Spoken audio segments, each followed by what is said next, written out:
Comença Picó TV.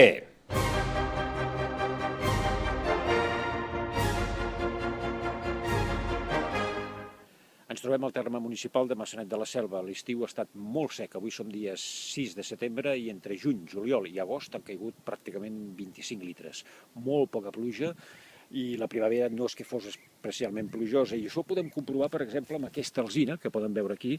És una alzina que està patint la sequera. Poden veure, s'ha mort pràcticament. Es poden veure més o menys un arbret, un roure o una alzina, més aviat jovenets, mort cada 25-30 exemplars. El terra no cal dir que està extraordinàriament sec, tota l'herba està absolutament seca, sota fins i tot si rasquem no hi ha res d'humitat i per tant és molt convenient que plogui, però la solució la tenim això, aquí. Ho podem veure. Ara veiem aquí el contorn del cumulonimbus amb la seva enclusa, que la tenim ja molt a propet nostre. Aquesta és una tempesta que hi ha des cap a la zona del Montseny. Veiem fins i tot al fons noves protuberàncies del cumulonimbus i aquesta és la primera d'una de les moltes tempestes que es podran afectar els propers dies. I així va ser, així baixava el riu Francolí per Tarragona 24 hores més tard. I aquí veiem el campanar de l'església de Viella, afectat per la caiguda d'un llamp. Les pluges arriben a la ciutat de Barcelona posant punt i final a l'estiu.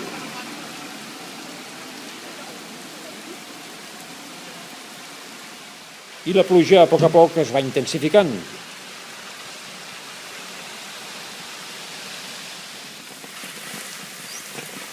La pluja es transforma en aiguat, la visibilitat es redueix notablement i el vent arriba a 50 km per hora.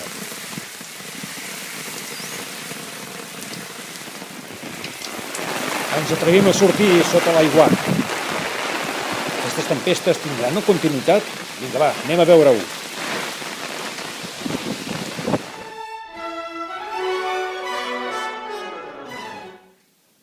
Doncs no tindran continuïtat. L'anticicló ja és domini del nostre territori. De fet, aquesta fotografia, captada a la zona entre Llançà i Colera, és representativa del temps que tindrem els propers dies. Sol, anticicló, feia temps que no en teníem, i temperatures en tendència a augmentar les màximes. Les mínimes seran fresquetes. Anem a veure els mapes.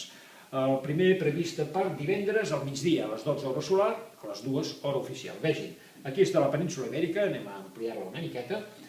Les Illes Britàniques, doncs bé, l'anticicló ens ocupa, ens afecta plenament dins del seu radi d'acció. Encara una miqueta de tramuntana, també una miqueta de mestral, i a la costa central núvols baixos, a intervals, sense precipitacions d'entrada, i les pertorbacions molt lluny de nosaltres. Dèiem això de sense precipitacions d'entrada perquè el mapa de precipitacions precisament dona aquestes traces, aquí, a la costa catalana, una mica del rebuf de vent del sud-est a l'est, que pot donar alguns intervals de núvols i potser alguna goteta. Poca cosa. Anem a veure la previsió ja per dissabte, el mapa previst per dissabte, vegin. Aquí tenim la península Ibèrica, França, i aquesta mena de bombolla vermella de tomàquet vermellot, que no és sinó més que la representació de l'aire càlid a les capes altes i mitges de l'atmosfera, de la troposfera, juntament amb l'anticicló en superfície. Vaja, amb aquestes situacions, perturbacions que troben aquesta gran cuirassa i es desvien. Sol, caloreta de dia, fresca de nit i poques coses més. La tramuntana tendència a girar gregal, però sempre coses molt fluixes. Anem a veure el mapa previst per diumenge. Vegin aquí quina bombolla més vermellota, realment les temperatures seran altes per l'època de l'any a les Illes Britàniques, França, Països Baixos, en fi, també a la península Ibèrica, sobretot a l'est. Nosaltres estarem a la zona una miqueta més fresqueta, més humida, però vaja, domini del sol. Ja podem veure les perturbacions molt lluny de nosaltres. Aquests anticiclons en aquesta època de l'any no acostumen a durar massa. Ja ho veurem, esperem que no. No convindria. Aquest és el mapa de temperatures previst per diumenge. Vegin aquí les temperatures a 1.500 metres d'alçada, com hi ha aquesta bombolla d'aire càlid de 15 graus o més, que gairebé arriba a les Illes Britàniques, temperatures molt suaus. Nosaltres estem a aquesta zona una miqueta més carbassa, no tan vermella, que és el reflex d'aquesta massa més fresqueta que hi ha a l'Europa central. I anem a veure ara ja l'abans de previsió per d'aquí a uns quants dies, és gairebé ciència-ficció, però l'anticicló la tendència és ja que es mogui. A partir de dimarts hem de veure com canvien les peces, l'anticicló, malgrat que és fort, tindrà tendència a desplaçar-se cap a l'est d'entrada, ja ho anirem veient. En definitiva, doncs, situació tranquil·la pels propers dies. I acabem amb aquesta imatge que és notícia. Això és de fa unes quantes hores, és de la primera hora del matí de dijous, i podem veure Manuel, aquest huracà, que està ja afectant, començant a afectar la Baixa Califòrnia i que pot fer molt soroll. Estarem atents. Fins ara.